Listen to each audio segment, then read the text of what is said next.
every single day we're going to be going live. I actually have now the stream pulled up so I can see your comments if you guys are pinging them back and forth and whatnot. And I just want to make sure that you guys see everything that I do and you do.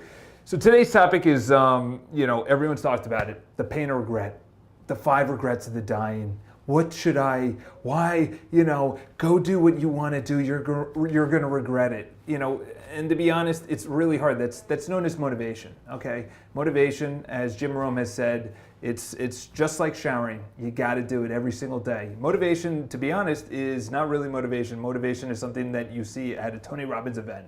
Motivation is something that you see at a hockey game or at a sporting event or live on stage, and you say, wow, that's an amazing performance, or that's an incredible way of doing something. You have a leader that actually puts their troops out on the front lines and is willing to put their life on the line as well. That's motivation.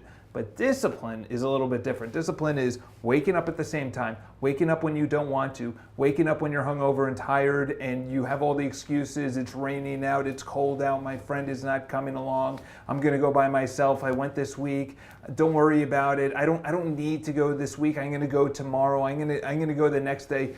You have two, and this is the way that you really should look at it is, Les Brown has broken it down multiple times. He said you either, you live the life now, which is really hard, so your life is easy. In other words, you live the hard life of making phone calls, going to the gym, and all those things, and I'll give you a story right after this. Or you have the regret later on, or the pain of not doing that. So here's the story. I'm talking with one of the gym instructors today. It's a hot athletic yoga. This place gets up to 98 degrees, and you do athletic things like burpees, push-ups, mountain climbers, sit-ups, just insane things, Pilates pulses, all these things that I didn't even know existed in hot yoga.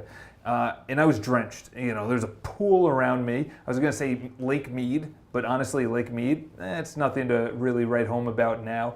And I was talking to her afterwards, and she said, and there was 2 people that haven't come to the gym class, and she said, oh, bring your friends. And I said, well, I don't think they really want to come anymore. And she said something very interesting. She said, they're going to regret it later. And I was like, well, I think they found a class. She said, no, later in life.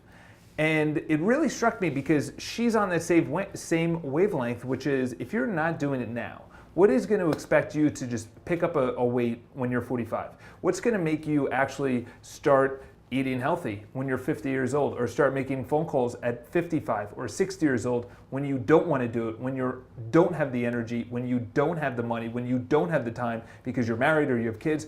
So doing the disciplines now is going to pay off. A perfect example is that most guys and most gals, when you see them at, say they're an athlete, in their 20s, they've been practicing for 20 years. If you see a businessman that's just dominating, he's been practicing for 35 years. And then when he's 42 years old, then you hear about him. That's the biggest thing, is that they had years of discipline of nobody knowing who they are. I'm one of those. I am going to be one of those where people are like, where did he come from? Well, he's been doing it actually for 10 years. He's able to put it on whenever the camera's on, and then his energy goes up, and he's able to just riff. He doesn't have any notes, he just riffs. And it's not because it just happened. It's not because just discipline-wise for 3 or 4 months. It's not because of the ability to be lucky. They call your name, you have to perform. A perfect example is one of my good friends. His girlfriend was a New York Jets cheerleader, and what they do is they have, New York Jets, they're not that good, but actually trying out for the cheerleading squad had, I don't know, I have no idea, maybe 200 girls. But these are 200 talented girls that are confident enough to put their abilities on the line to potentially make the Jets squad, New York Jets football team. And then when it narrows it down and they only have, 40 spots or 35 spots and there's 70 girls left, those are the top 70 girls that they all look good. They all have not only the physique, but the energy, the enthusiasm, and then out of nowhere, they choose one over the other. Why is that? Because that small little minute step that someone practiced over someone else for maybe half an hour longer. Ed Milet says all the time that he does one more rep. And when he's at the gym and he says, I feel like going home, he goes, no, one more rep. And that one more rep is not just at the gym. That one more rep is at making phone calls. That one more rep is, you know what, let me just follow up one more time. Let me write that note. Let me wake up a little bit earlier. Let me stay at work a little bit later. So you either have the power and the discipline in front of you, and discipline doesn't happen overnight, and it's not consistent. It's going to go in wavelengths, but if you really want to be at the best, if you really truly want to actually have the energy and have the lifestyle that you see on TV, all these people that they're dating someone beautiful, they have the money, they have the lifestyle. I don't know if they're happy, I have no idea, but to get to that level where you actually recognize them, whether they're a singer, they're an athlete, they're an entertainer, they're an actor, an actress, whatever the case is, you see them, that is years and years of discipline. And we all know that one person that was put on when they were younger, you know, say it was a hit show, or it was a one-hit wonder. Why is it a one-hit wonder? Because they were good, but they weren't good enough. They were good for their childhood to be an actor, but they weren't good enough because fame came too quick. You know, one of the guys, what's that show with where he's a meth dealer? Breaking Bad. So that guy, I forgot his name. I actually bought his book, Ed something or whatever. Forgot his name. But he was on 60 Minutes, and he said, I've been doing this. I was on Malcolm in Middle. You know, before that, I was just literally on Broadway. I was doing anything I could in his 40s. So for 25, 30 years, he was at his craft, just discipline, discipline, discipline. And out of nowhere, they're like, who is this guy? Who is this guy? I can't believe he actually made it. No, he's been doing this for decades. Decades. Jordan Peterson, decades.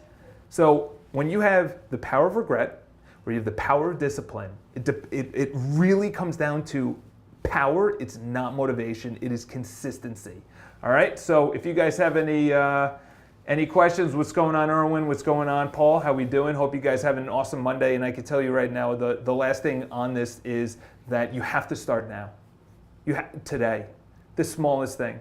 Because I see these guys at the gym, they're in their 50s, they're in their 60s, and they don't look good. Their skin is breaking down because they've been eating too much sugar, or they've been going out in the sun for too long, or they don't have the money to pay for the school that their kid wants to go to, or the vacations their wife wants to go to. I see it. I see it. And I see the regret in their eyes. I see it. I was talking to this guy yesterday, or actually this morning, one of the guys at the gym, and beautiful girl was working out, and she was really into her workout, and I was like, I'm not going to approach her now. But he said, unbelievable. He said, if I was your age, we're all going to be saying it. When I was your age is something better than if I was your age. If I was your age, I would approach. If I was your age, I would start at the gym earlier. If I was at your age, I would make sales calls. If I was at your age, I would do as much as I could, get as much experience as I could, work maybe a little bit more efficient. You know, put this thing down. Put this thing down. I saw a school trip out here before, and I don't know, probably teenagers, you know, definitely not in college, definitely not in middle school, you know, probably say, I don't know, 16 years old, 15 years old, visiting, they had a tour guide. 50% of them had headphones in. You're in New York City. You're in New York City. They were definitely from overseas, you know, just based on the way they dressed, and they're walking through one of the better cities here. I don't know how many times you experienced New York City. I don't know how many times you're going to be back. But I can tell you right now, when you're walking through the streets and you have headphones in, you need the stimulus. There's a lot of people, I'm going to tell you right now, there's going to be a lot of people that come through, this wave of people that come through that were addicted to their iPhone, and they're not going to be doing well in life. They're going to be unhappy. They're not going to be going after their dreams. They're going to be lazy. They're going to be looking down. Their back is going to be arched. They're going to be breathing shallow. They're going to be eating like shit. There's going to be a whole waft of them coming through, and then the next generation is going to adjust and say, you know what, I was addicted. I'm not going to be addicted anymore. If I'm seeing 50% of the people with their earbuds, so at least it's a first world country. If you're affording earbuds as a high schooler, I know I didn't have that type of money. You're walking through New York City, so the pain of discipline, put your phone down, put it on airplane mode, wake up early, shut your mouth, go to work, or you do the opposite. What's going on Instagram? What's going on YouTube? What's going on Facebook? What's going on my email? What about my text messages? What about my dates? What about my girlfriend? Dude, your mission is moving forward and doing what you should be doing. And I'll leave you with this.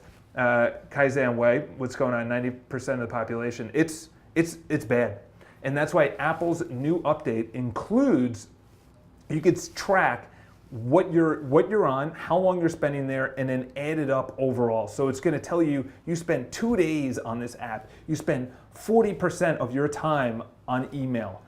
I want to get only, I want to be able to have the majority of my day off the phone, not the majority of the day on the phone, belly to belly. And this is the last thing I'll leave you with, is that there was who's I talking to? I was talking to someone, and their boyfriend, they're obsessed with their girlfriend.